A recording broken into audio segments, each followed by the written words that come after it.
समाप्ती केली. त्याचा असणारा प्राण त्या ठिकाणी हनुमंताने घेतला. प्राण घेतल्यानंतर असणाऱ्या स्वर्गामध्ये असणारे 33 कोटी देव त्यांना तेवढंच पाहिजे होतं.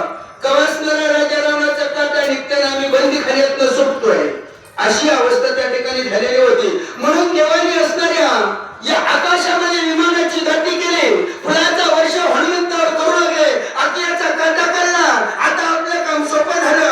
राजा रावणाच्या तावडीतनं आपली सुटका होणार आहे. एवढंच नव्हे तर असणाऱ्या शिटीवर या धरणीवर जे ऋषी होते तप जप अनुष्ठान करीत होते त्यांना सुद्धा अतिशय आनंद झाला. आनंदाने त्यांना झुलावले. मुकुट पडताची पुढे वार्ता ऐकता रावण रडे. मने घेत केले पुढे पुत्र का पुढे धाडला. अशा पद्धतीने राजा रावणाच्या पुढं त्या महालामध्ये असणाऱ्या मुकुट पडला. कुणाचा? अकयाचा मुकुट पडला. मुकुट पडल्यावर राजा रावणाला दचका बसला. त्याचं काळीज हेलावलं. बापरे म्हणले मीच कपट केलं, पुढं केलं, पावडं केलं. अरे मला काही कळत नाही. अरे पोटच्या लेकराची या ठिकाणी मी किंमत केलेली नाही आणि मी असणाऱ्या रणांगणाच्या ठिकाणी जायचं पण मरणाच्या दाडामध्ये असणाऱ्या मी स्वतःहून माझ्या पोराला माझ्या मुलाला दिलं आणि हे काय झालं. अरे स्वतःचं पोरग जिवंत येत आहे की नाही काय समाचार कळायला या ठिकाणी मार्ग नाही. काय करू? राजा रावण तर पडू लागला.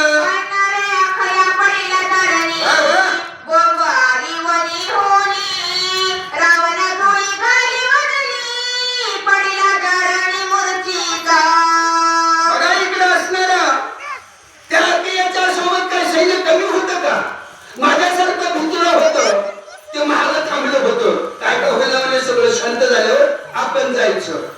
मधील पुढं पुढं करायचं नाही. एक जर झटका लागला हनुमंताचा तर बायका लेकराला मुकावं लागल. म्हणून बिलकुल होती ती महाला थांबली. अकिया पडला. यांचा आदर संपला. संपल्याबरोबर असणाऱ्या ते उरलेले का लंकेमध्ये आले आणि तो कुंभळून असणाऱ्या राजा रावणाला सांगू लागले लंकापती अहो राजा तुमचा असणारा अखिया नावाचा पुत्र हनुमंताने चक्का चूर केला. राजाला काही झोप आली असेल का? राजाला काही चांगलं वाटलं असेल का रावणाला? रावणाने काय केलं? आता कसं करू म्हणला? सैरा वैरा झाला. खालची माती घेऊ लागला आणि दाही मुखात माती तोंडामध्ये घालून घेऊ लागला. माझ्याकडून फार मोठी चूक झालेली आहे. मी स्वतःच्या पुत्राचा स्वतःच्या हातून घात केलाय अशी अवस्था माझी झाली.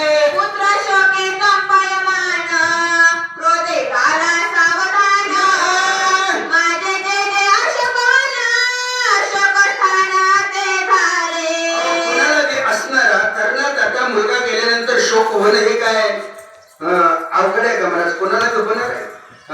तस राजा रावणाचा असणारा लाडका पुत्र अकया नावाचा पुत्र त्या ठिकाणी असणारा मरण पावलाय. मरण पावला हा धक्का राजा रावणाला बसला. तळमळ करू लागला. अरे काय ज्याला मी अशोकवन हे नाव ठेवलेलं होतं जिथं शोकाचा लवलेश सुद्धा नाही. अशोकवन कशाला म्हणावं म्हणतात? जिथं सुख शांती आहे त्याला अशोकवन म्हणावं. कुठल्याही प्रकारचा गाडी मात्र तिथं शोक नाही. अरे त्याच अशोकवनाचा या ठिकाणी शोक निर्माण केला कुणी? हनुमंताने केलाय का? पालक खाणाऱ्या माकडाने केलाय. माझी दुर्दशा केली. माझा लाडका पुत्र रणभूमीच्या ठिकाणी रक्ताच्या धारण्यात बनला. मी काय करू? राणी मारली वांडारे विरी घेतले गायवारे. अभयाचे निघाले तारावया दुसरे दिसेना. रणांगणाच्या ठिकाणी तो वानर असणारा हक्काला पेटलाय. जेवढा आतापर्यंत सैनिकांना 80,000 टेंकर 80,000 बनकर 14,000 असणारे प्रधानाचे पुत्र आगल्याचे बगल्याचे अशा मिळून कोट्यावधी वीरांचा चक्का चूर केलाय. एवढेच नव्हे तर माझा असणारा लाडका पुत्र अकिया या अकियाचा असणारा त्या ठिकाणी अंत केलाय.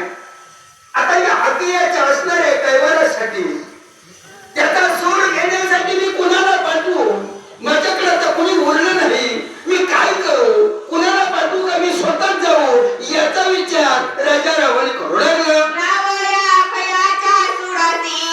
मी तर जाईन वनासी वनराला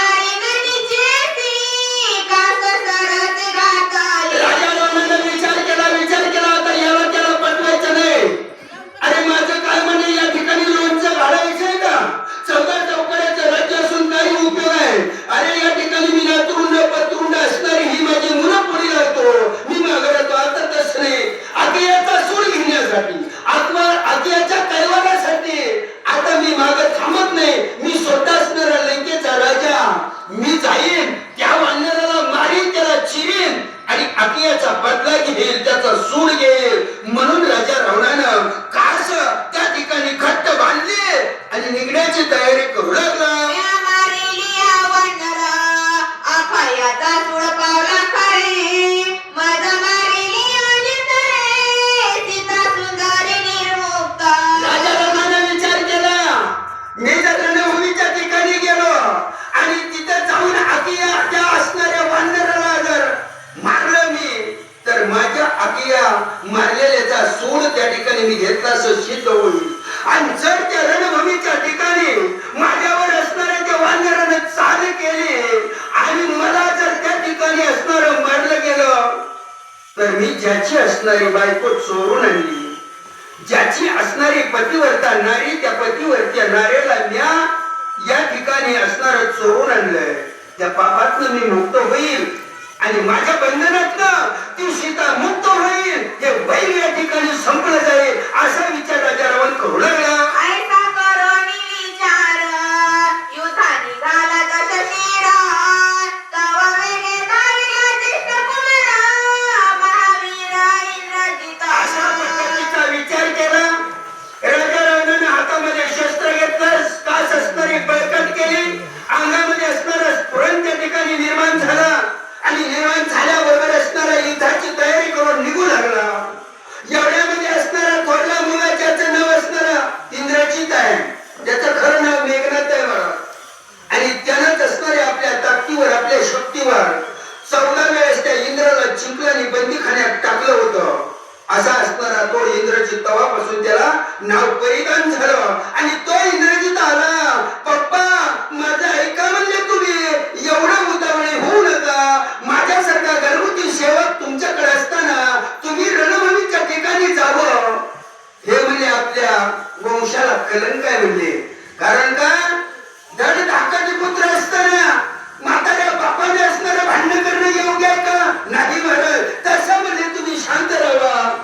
याच रणभूमीच्या ठिकाणी मी जातो, मला आज्ञा द्या असा इंद्रजित त्या ठिकाणी बोलू लागला. म्हणे करे वनचरा, केवळ जे कपाले खायरा. त्यावरी जाणे लंकेश्वरा, श्रेष्ठ विचार हा नोहे. श्रेष्ठ विचार हा नव्हे.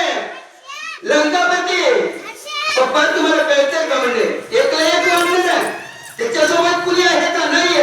अहो तुमच्याकडे असणारं 14 चौकड्याचं राज्य आहे. अख्खी लंका असणारी 7 कोटी सोन्याची, 5 कोटी विटाची आणि चिराबंदीची अशी अख्खी लंका तुमची सोन्याची आहे. 80,000 बायकाचा तुम्ही धनी आहोत. आणि जेवढं राजवैभव तुमच्याकडे असताना एवढ्या वानरावर स्वतः राजानं रणभूमीच्या ठिकाणी हे जावं, हा विचारावर नाही, हे शोभत नाही आणि या प्रजेला लाजवानी गोष्ट आहे.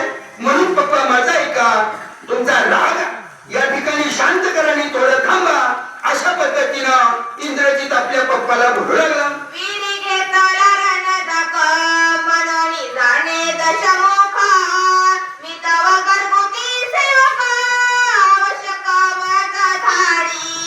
अरे इंद्रजित ऐक रे बाबा, मला सुद्धा हौस नाही रे रणभूमीच्या ठिकाणी जायची, पण काय करू?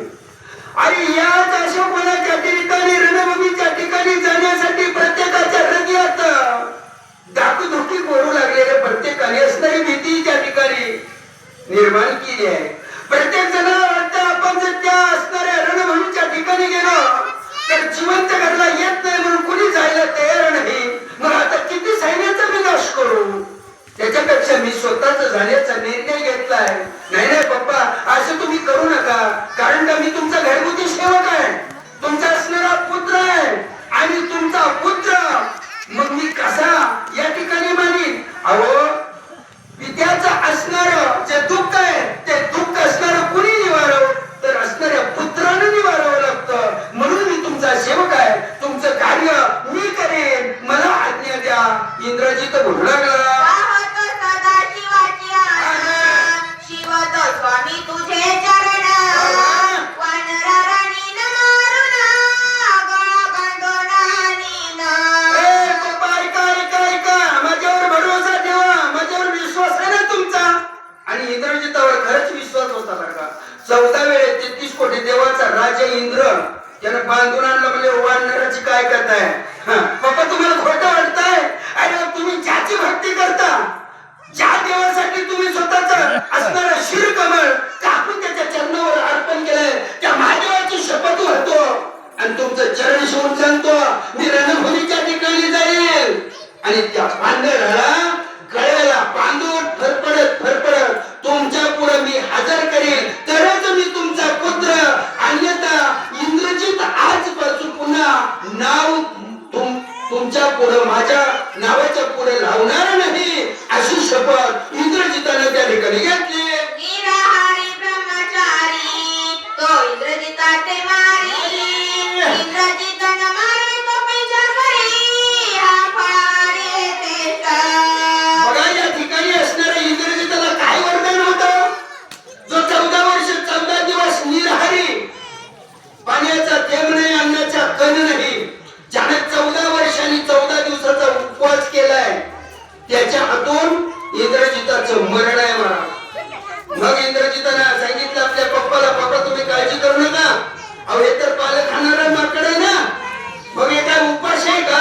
नाही, याच्या हातून मला मरण येत नाही, म्हणून मी या ठिकाणी इंद्रजिताला त्या असणाऱ्या वानराला बांधून आणीन, तुमच्या पुढे हजर करेन.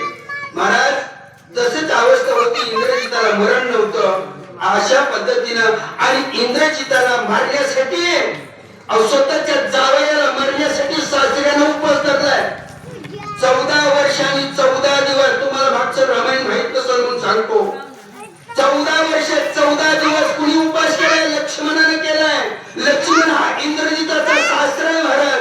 लक्ष्मण हा शेषाचा अवतार, शेषकन्या असणारी ती इंद्रजिताची असणारी सुलोचना नावाची पत्नी आहे आणि ती सुलोचना असणारी लक्ष्मणाची मुलगी आहे महाराज. आणि स्वतःच्या करण्यासाठी 14 दिवस आणि 14 वर्ष असा उपवास केलाय आणि त्याच्या हातून इंद्रजिताला मरण आहे. या वानराच्या हातून मला मरण नाही, तुम्ही काळजी करू नका, माझा घोर त्या ठिकाणी घेऊ नका असं असणारे इंद्रजिताला त्या ठिकाणी सांगितलं. ऐसे विचारून रावण इंद्रजिताची दिल्यात पण, राणी वानर बांधून गळा बांधून नावे. असं असणारं सांगितलं. एवढा विश्वास असणारा राजा रावणाला आपल्या मुलानं इंद्रजितानं दिला. राजा रावणाला खात्री पटली, खरं म्हणजे बोलले, प्रत्येक गोष्ट इंद्रजितानं सांगितलेली त्याच्या हृदयाला पटली. ठीक आहे बाळा, जा रे बाबा, तुला मी आज्ञा देतो, जा तू लवकर आणि रणभूमीच्या ठिकाणी जाऊन काही मत कर. त्याच वानराला रणभूमीच्या ठिकाणी त्याचे 4 मुसक्या त्या ठिकाणी आवड माझ्या पुढे घेऊन ये, मी तुला आशीर्वाद देतो अशा पद्धतीनं बोलला गेला. इंद्रजित युद्धा निघता वेळी निशाणे प्रहाटी तिनारी, कांगला टोपरा गवाडी केली आरोळी महावीरी. बघा त्या ठिकाणी इंद्रजित युद्धाला निघालाय. युद्धाला निघत असताना त्या ठिकाणी मोठ्यानं गर्जना करू लागले. आता राजाचा लेकरू आहे, लाडका लेकरू आहे, अतिप्रिय लेकरू आहे. मग तिथं कुठल्या गोष्टीचं कमी आहे का. अहो कोट्यावधी सैन्य असणारे इंद्रजिताच्या सोबत हत्तीदळ, घोडदळ, पायदळ, रथदळ, वाजंत्र्याचा त्या ठिकाणी असणारा बडीमार, सगळीकडे ढोल ताशे धड धड धड वाजू लागले. निशाण त्या ठिकाणी उभा केली आणि लंकापती लंकेश्वराचा विजय असो ही घोषणा त्या ठिकाणी असणारे सर्व राक्षस देऊ लागले. इंद्रजित युद्धाला निघू लागला. शायसी प्रयुक्त मतवासी कोट्यानुकोटी महारथी, आणि वारणे लोकीती वीरपदाती असंख्यात. पायानं चालणारे त्याचं गणित करता येणार नाही. घोड्यावर बसलेले त्याचे गणित करता येणार नाही. रथावर बसलेले त्याचे गणित करता येत नाही. हत्तीवर बसलेले त्याचं गणित करता येत नाही. असं चतुरंग दळ इंद्रजिताच्या सोबत एका एकल्या वानराला धरण्यासाठी, मारण्यासाठी कोट्यावधी सैन्य इंद्रजिताच्या सोबत अशोकवनाच्या ठिकाणी निघण्याची तयारी करू लागलेलं आहे. वीर कवच रत्न खचित, शास्त्र सैन्याला बलकित,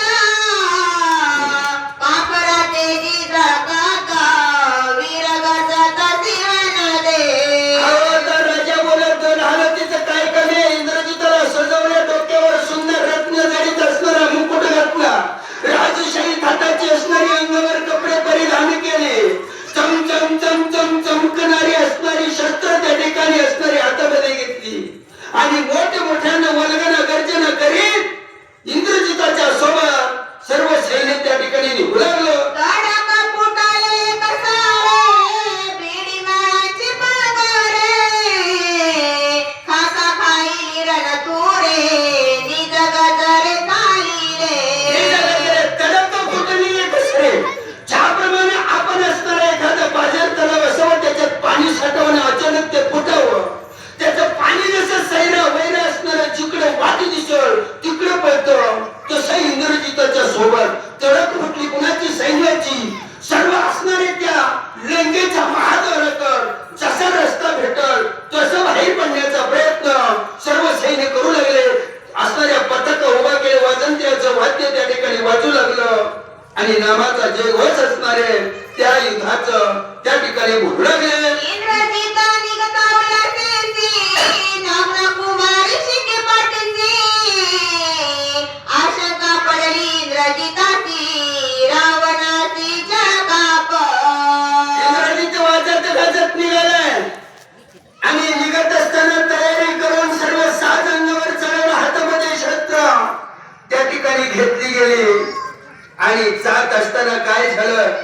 एक लहान असणारी कुमारी मुलगी नग्न अवस्थेमध्ये पाठीमागं आली आणि इंद्रजिताच्या पाठीवर शिंकली अपशकुन झाला महाराज शास्त्रानं सुद्धा सांगितलेलं आहे आपण सुद्धा म्हणतो पण एखाद्या कामाला चाललं काही आडवं तिडवं गेलं तर अपशकुन झाला सत्य आहे महाराज काम होत नाही त्या दिवशी तसं इंद्रजिताला सुद्धा अपशकुन झाला इंद्रजिताच्या काळजाचा ठोका चुकला राजा रावणाने बघितलं हे बरं नव्हं हे सुलक्षण नाही हे चांगलं नाही इंद्रजिताच्या पाठीवर असणारी नग्न मुलगी काय शिकली असेल काय सांगते याच्यात नव्हे काय पुढचं भविष्य आहे चल चल चल चल राजा रावण कापू लागला चिन्नापूर संत ब्रह्मयाची भविष्य कळली तयाची तोही तैसेची सांगे त्याची अति भयची म्हणून आता शंका आली की आपण काय करतो देवदेवरशी बघतो महाराज त्या काळात मी होतं पण देवदेवरशी नाही पंचांग बघायचं काम होतं हा राजा रावणाकडे असणारा पंचांग सांगायला कोण होता साक्षात असणारा ब्रह्मदेव आणि ब्रह्मदेव हा राजा रावणाचा खापर पंजोबा होता महाराज राजा रावण ब्राह्मण वंशातला आहे ब्राह्मण कुळातला आहे पण त्याची वृत्ती राक्षसी म्हणून तो राक्षस झाला महाराज अशा पद्धतीने ब्रह्मदेवाला बोलवलं हे ब्रह्मया आम्ही तुझी संगती आहोत आमच्यावर असं संकट ओढवलंय या ठिकाणी अपशकुन झालाय या अपशकुनातनं काय पुढे भाष्य निघतंय काय भविष्य आहे ब्रह्मदेवानं पंचांग उघडलं मुहूर्त बघितला आणि गुह्य असणार राजा रावणाला ब्रह्मदेव सांगू लागले युद्ध करीत वनरासी अपेक्षयशी शाकशी इंद्रजित बांधोरी कपिती तुझ पासी आणील ए राजा अरे योग चांगला नाही जाईल इंद्रजित या हनुमंत बरोबर युद्ध करीन पहिल्या सुरुवातीला अपयश येईल पुन्हा यश येईल पुन्हा अपयश येईल आणि पुन्हा यश येईल एवढं मात्र या ठिकाणी संकेत तुला सांगतो तुझा इंद्रजित रिकाम्या हाताने येणार नाही अरे वानराला बांधून आणल्याशिवाय राहणार नाही राजा रावणाला थोडं बरं वाटलं मरणार तर नाही ना यश अपयश येऊ आपलीच पण ब्रह्मदेवाने सांगितलंय असणारं बांधण या ठिकाणी लंकेत बांधून आणताय जरा असणाऱ्या राजा रावणाच्या मनातली शंका निरसन झालं पुढे असणारे बोलू लागले ऐकोनी ब्रह्मयाचे वचन जयकारे स्वर्गजन इंद्रजित केले नमन पुढल्या काताना अवतारा असं असणारं भविष्य ऐकलं ब्रह्मदेवाचं त्या ठिकाणी म्हणणं ऐकलं आणि इंद्रजिताने असणारा जयघोष केला हर हर हर हर हर महादेव अशा पद्धतीचा जयघोष केला कारण का राक्षस कोणाची भक्ती करत होता महादेवाची करत होता त्याच्या